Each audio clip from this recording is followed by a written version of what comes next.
Goma is in a conflict-battered province of the Democratic Republic of Congo.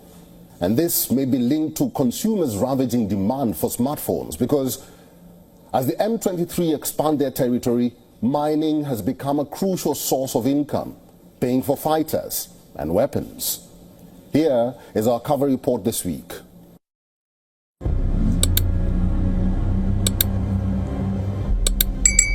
Have you ever wondered how the conflict in the Democratic Republic of Congo could affect you? There's a good chance that inside your mobile phone is a minuscule amount of a metal that started its journey from the eastern DRC, where there is a war raging. It may even be directly connected to the M23 rebel group that made global headlines this week.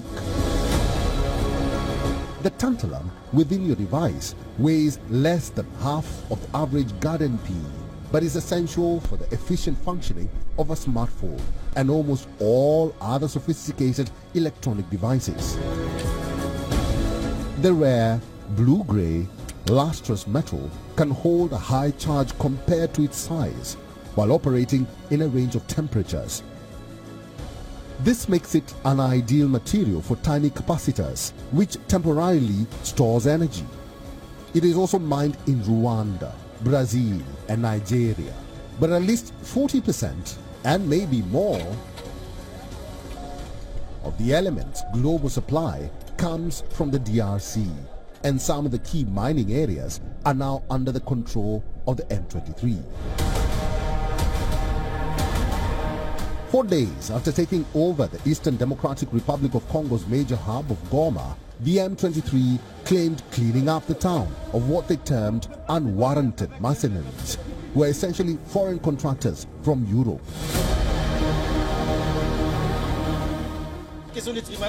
No question of tribalism, no question of rejection of the other, until all refugees who have fled into countries, they return home in peace. So everyone must live in peace in Goma, Bukavu, Minembwe and Ituri. Everyone must live in peace. That is our mission. There are two major stereotypes and cliches that often dominate in the media, that this is a resource war and an ethnic war. These stereotypes are rather simplistic, because here, of course, we find ourselves in a war, in a succession of wars and different conflicts over the last 30 years that have very deep historical roots in questions of citizenship and identity following colonial occupation and violence, but also many economic interests that go far beyond the mining issue. Like scores of other armed groups operating in that area, the M23 began as an outfit defending the rights of an ethnic group perceived to be under threat. But as its territory expanded, mining became a crucial source of income, paying for fighters and weapons. Much of the east of the DRC has been blighted by conflict for many years, raising questions about who has been benefiting and if armed groups are profiting from what is being dug out of the ground there. In order to highlight the issue and its connection to the smartphone industry, the Congolese government filed criminal complaints in France and Belgium at the end of last year against subsidiaries of the tech giant Apple, accusing it of using conflict minerals. Apple disputed the allegation and pointed out that since early 2024, because of the escalating conflict and the difficulties of certification, it stopped sourcing tantalum, among other metals, both from the DRC and Rwanda.